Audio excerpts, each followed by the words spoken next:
It's recording and you shall leave. Come on, Alpha. Good afternoon. We'll continue our study in the book of Hebrews. Continuing on in verse 2. We'll be doing something slightly different this time, but I'll explain that in turn. So let's just go to the Lord in prayer and ask His guidance in our study. Dear Heavenly Father, God, I pray that you be with me, Lord, and that you bless the listener and bless myself with your word and honor our time here, God, where we seek to know your truth, God. We seek to become more informed about your Son and more informed about your word and just be edified by it. Please be with me, Lord. In Jesus' precious name I pray. Amen.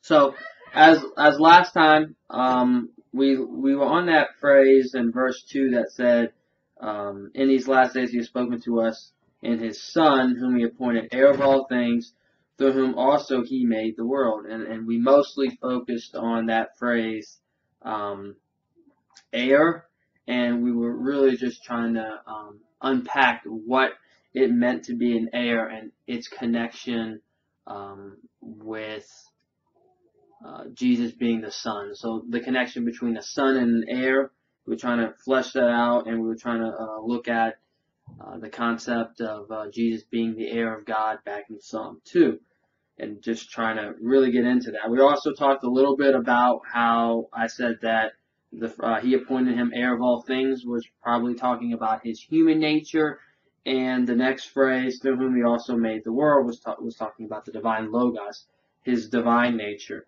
But we didn't really talk a lot about what it meant that through whom also he made the world.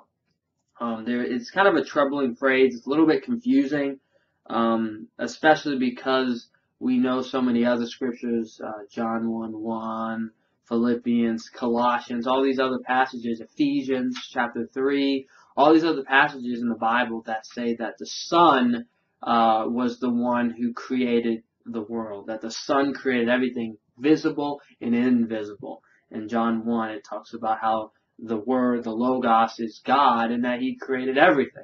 So when we see that, it sets up a theology that we think of the Son as creator.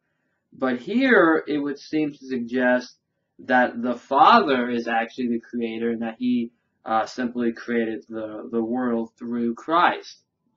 The problem with that, though, is again, how does that work? How, is the Son the creator, or is the Father the creator through Christ? Is who's the final cause? Who's the ultimate cause? Who can we say is creator God? Is it Jesus or the Son? And that's kind of the thing I want to look at. But we're actually not gonna. That was what I was going to do this study on, but we're actually not gonna look at that right now in a really we're not going to do a scalpel and try to unpack this verse that way, and I'll tell you why. Because the first reason is I think it's a wrong methodology to try to grab a scalpel and really look at this verse and try to unpack and see what it means. I mean, that's good to do that, but the language,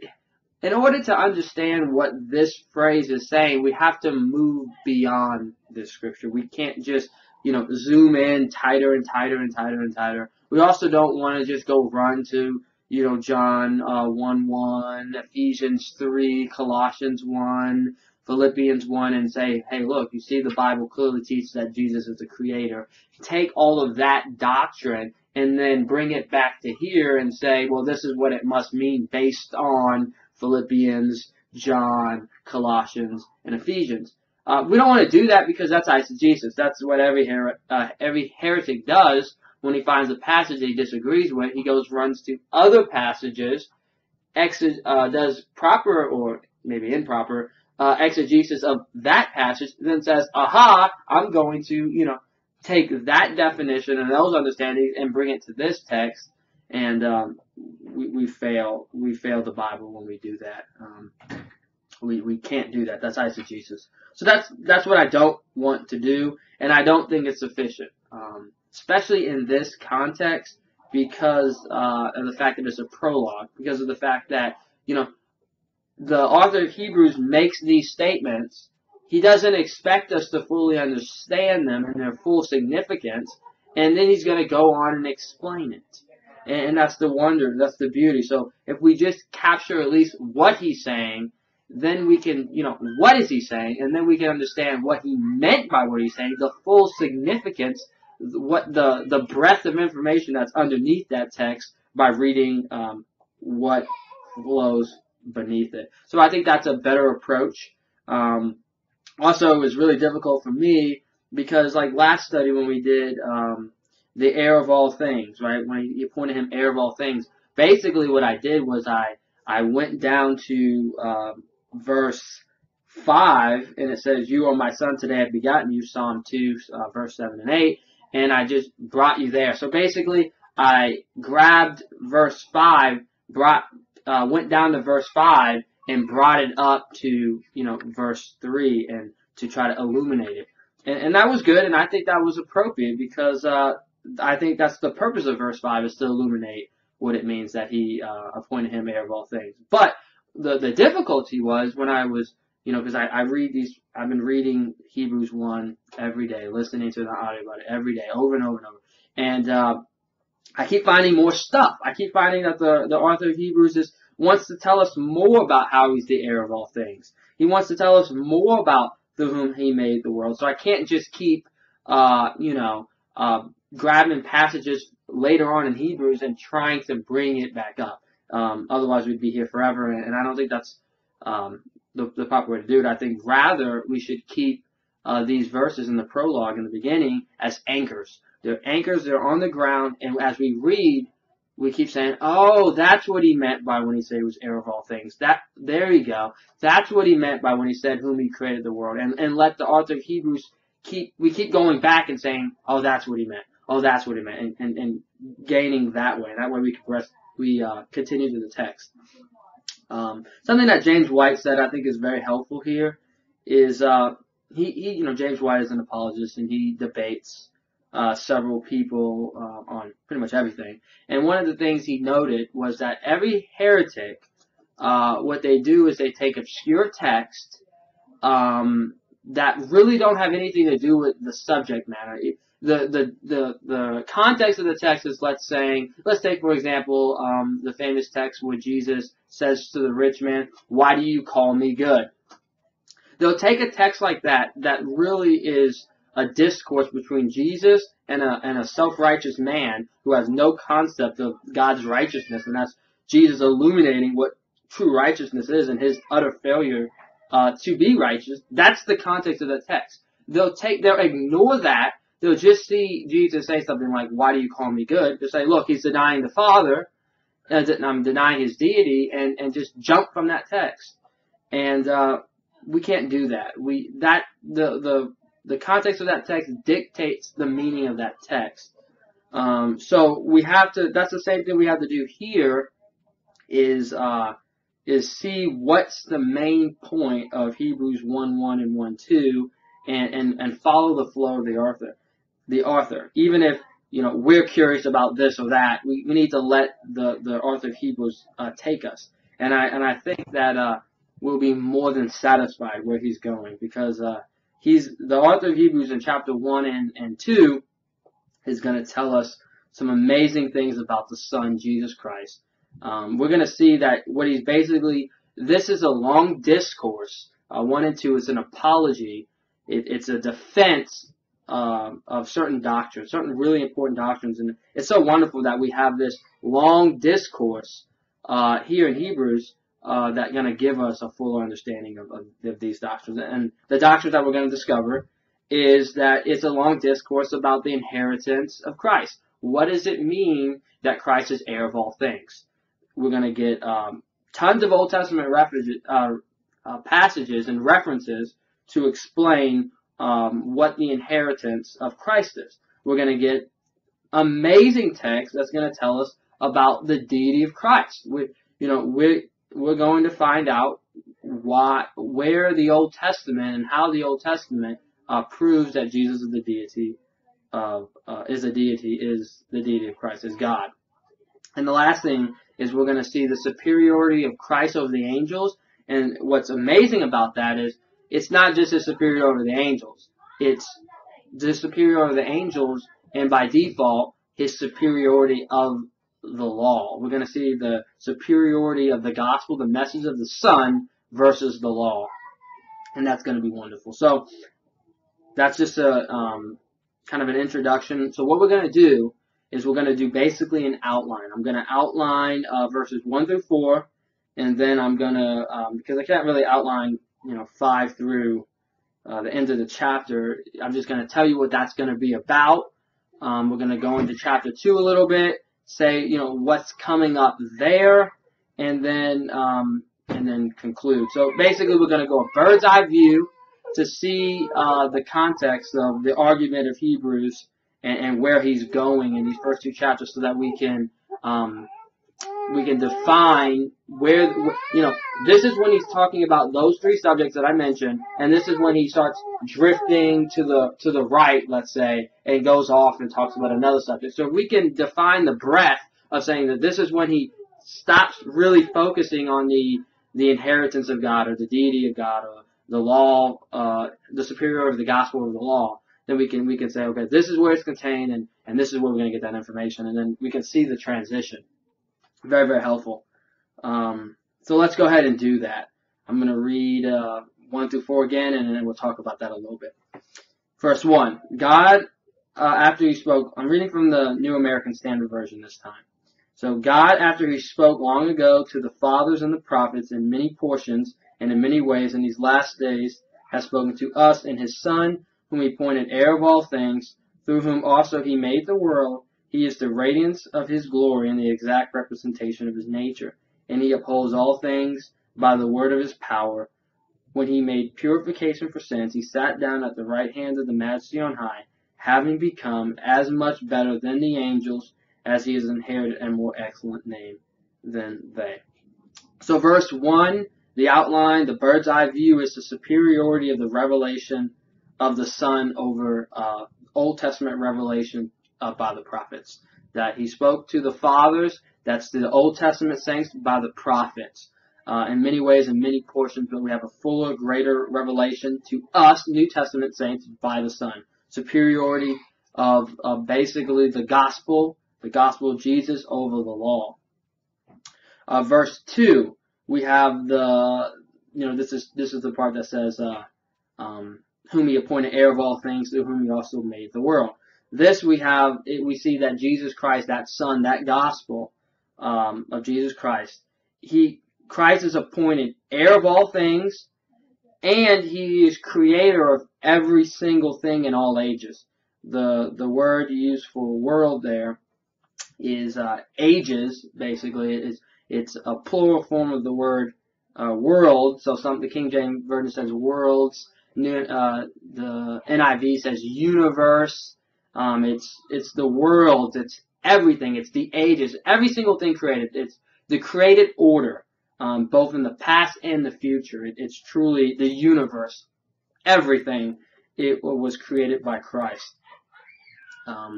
Verse 3a, when it talks about, and he is the radiance of his glory and the exact representation of his nature. These are all talking about that the Son is God. That's vivid language trying to amply provide the reader with sufficient explanation of how the Son is in fact God. And we're gonna look at that more in detail, but that's his main point, that the Son is God. Then we see that phrase, part B, it says, and upholds all things by the word of his power. So we see that now the author of Hebrews is trying to tell us that he's sustainer of all things. So let's put that together. Let's put those 3 clauses together without all the wordy language and just summarize it. In verse 2, when he says he appointed him heir of all things, he made the world through him. He is the radiance of the glory and the exact representation of his nature. He holds all things by the word of his power. What he's saying is that the Son of God is heir, he is creator, he is God, and sustainer of all things. You see that connection? He's heir of all things, he's creator of all things, He's sustainer of all things. He is God. That's where the flow of the argument's going. After that, when he says, when he made purification of sins, he sat down at the right hand of majesty on high, having become much better than the angels, as he inherited a more excellent name than they. This is a summary of his earthly ministry, the purification of sins, his work on the cross, his life, and his death and resurrection. Then it talks about his exaltation, how he sat down on his throne, and how he was elevated to the heavenlies. Verse 4 concludes with his elevated status and how that elevated exaltation of Christ is now a status that made him greater than the angels. When he sits at the right hand of God on high, his throne is in heaven. It's above the heavens. It's above the earth. He's truly the King of all. Now, what's really interesting is, you ever think about that phrase? See, I'm so tempted to, zone in. I'll just say this and I'll keep going on the outline. But you ever think about the phrase that says he sits at the right hand of majesty on high? I've always wondered, why does it say he sits at the right hand of the Father? Why doesn't he just say he sits on the throne? Why at the right hand?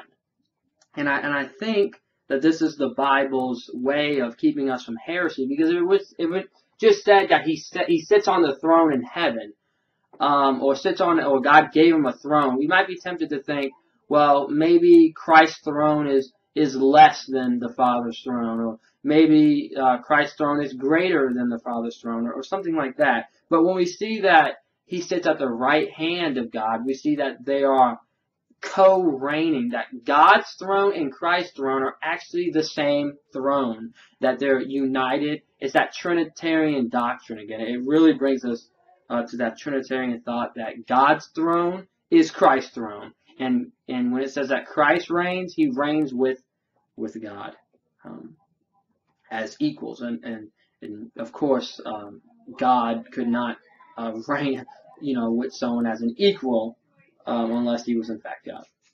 So that's kind of the flow of the prologue. Verses 5 through the end of the chapter 14, these are all going to be 7 Old Testament passages and quotations that the author of Hebrews is going to try to prove the points that he made in verses 1 through 4. And he's going to use 7 different passages, primarily from the Psalms, to prove these points. And again, what are the points that he's setting to prove? He wants to give us a discourse about what it means that Christ is the heir of all things. So when we go to this in turn, I'm going to constantly say, well, this is what it means. What does it mean that Christ is inheritor of all things? Well, it means, 2 Samuel chapter 7. It means the second Psalm. We're going to keep going back to it and explaining what it means in turn. We're going to see, what does it mean that he is the creator of all things? How does it mean that the Father through the Son created all things? We can start getting into all this speculation of, did he use him as an instrument? Was God the face, and that Jesus was the breath? He's the Logos. He's the Word. We can get all this speculation, but instead of doing that, why don't we just look at the text and look at for example verse 10, when it says, "And you, Lord, in the beginning laid the foundation of the earth, and the heavens are the works of your hands." Why don't we look at how the author of Hebrews wants to prove that through Christ, how God through Christ created the world. It says there, just a hint, it says there that that God through Christ created the world by the fact that Jesus is God. But again, we'll get there in turn. We'll see those, and we'll be able to see the context and explain that. So that's really what's going to happen. Continuing, so that's the outline. The prologue 1 through 4. He's going to make 3 points. Christ is the heir. He's going to tell us what the inheritance is. And what that means. He's going to tell us the deity of Christ and how he's creator of the universe.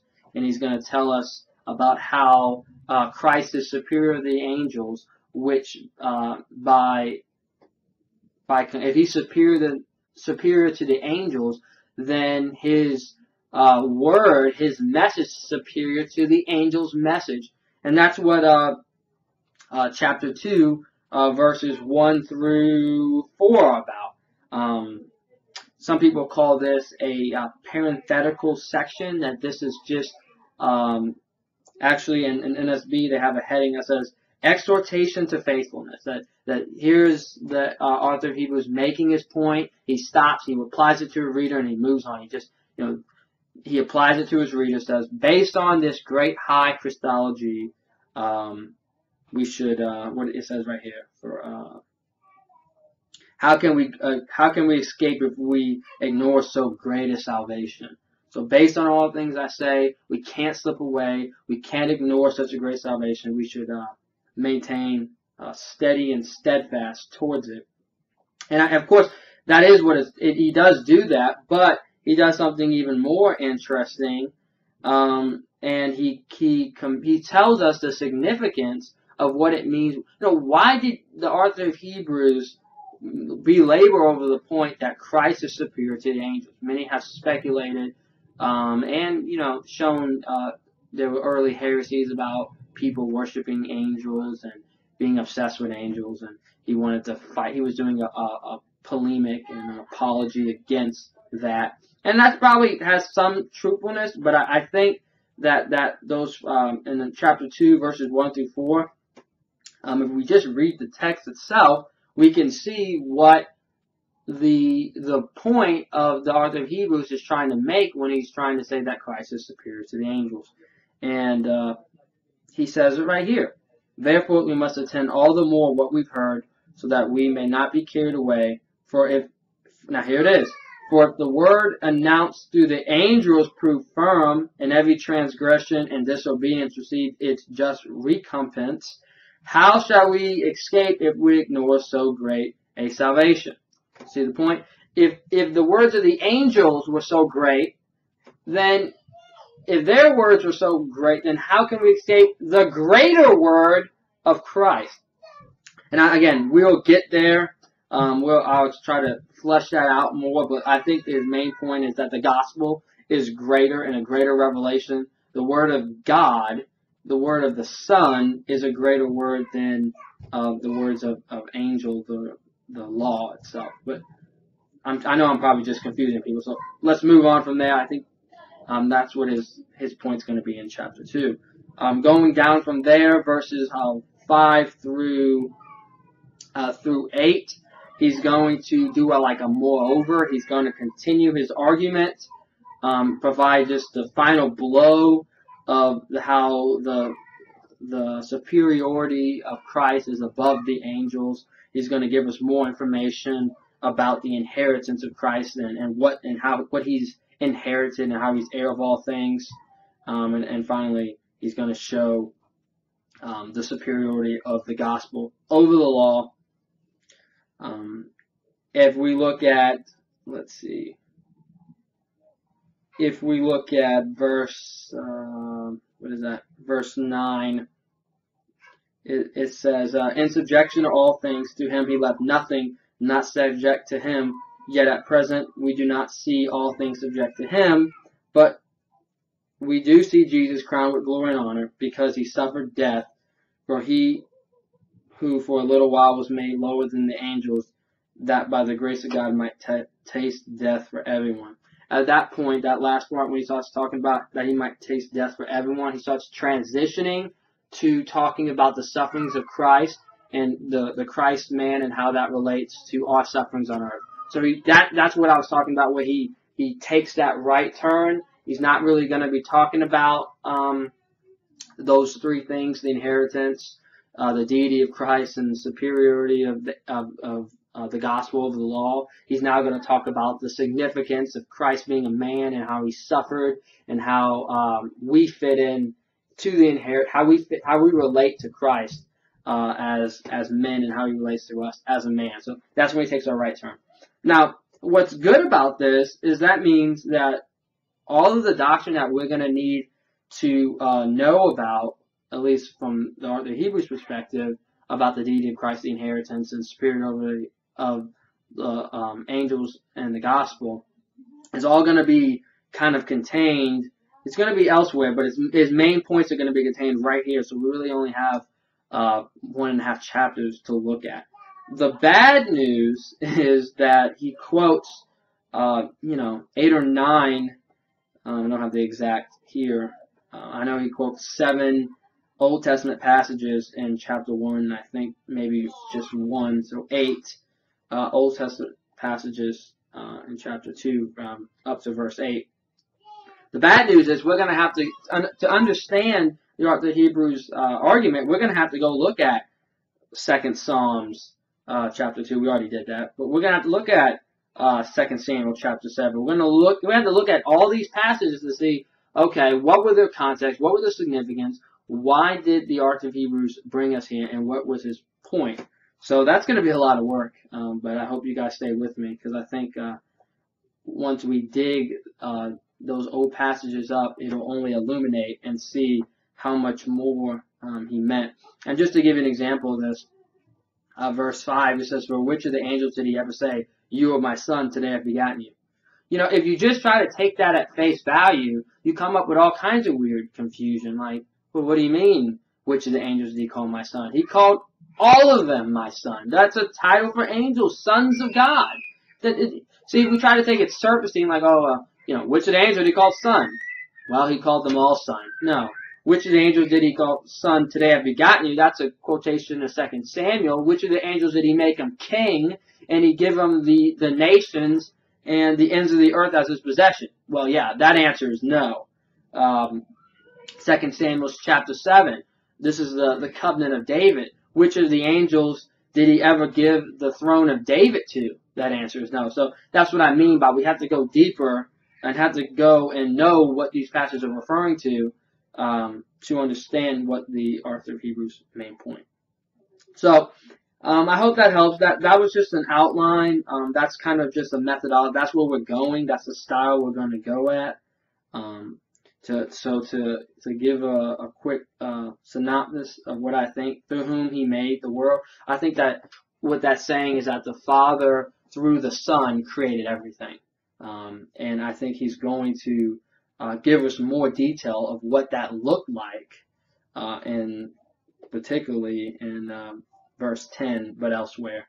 If we try to get too deep here, I was so excited about trying to unpack what that meant. I lost some sleep the other night, and yesterday I was trying to really understand, what does it mean? How did God the Father, or God, create the universe through Christ?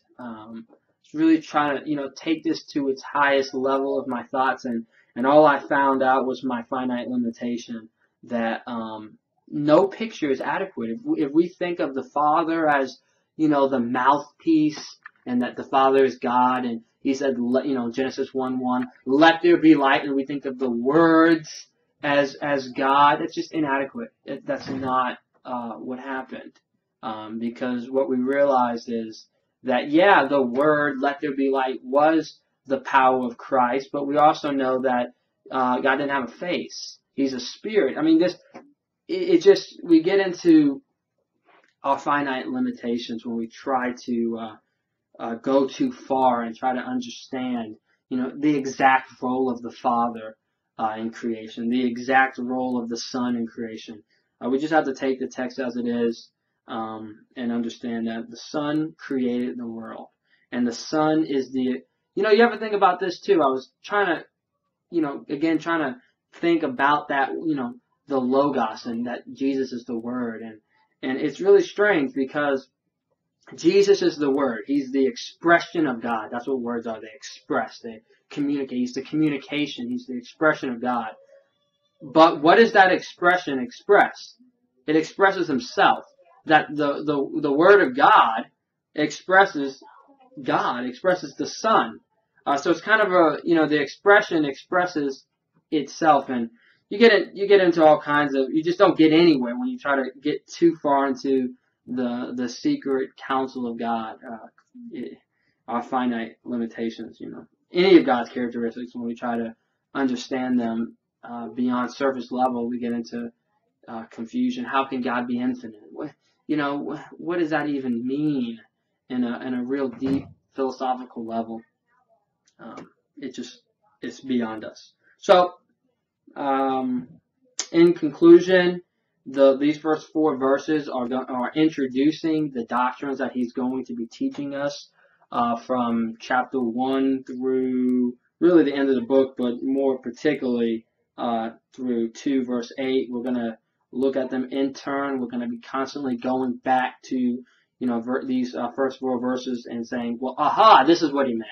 This is what he meant. There are anchor verses. We're going to be we're bungee jumping basically, and that's the cord that's holding us up, and we're going to be diving and springing back to try to understand this doctrine, and hopefully you'll see that when we're done, and when you get these verses, and when I fully get these verses, we'll have an extremely powerful sword here to understand messianic passages about Christ, understand what his work and what he got for his work, his inheritance, understand his deity, fight heresy, and say, no, that Jesus is God. I can prove it, Hebrews chapter 1.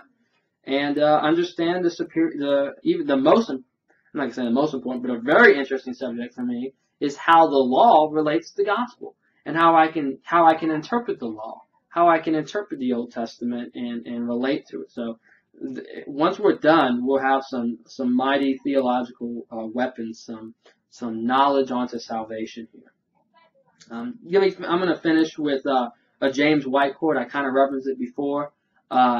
He told a story about about heresy and how we get into it, and he said that if you have a manual, a car manual, and you want to know about the lights. You want to know how your lights work, how they function, what their purpose is, so forth. You want to know everything about the lights.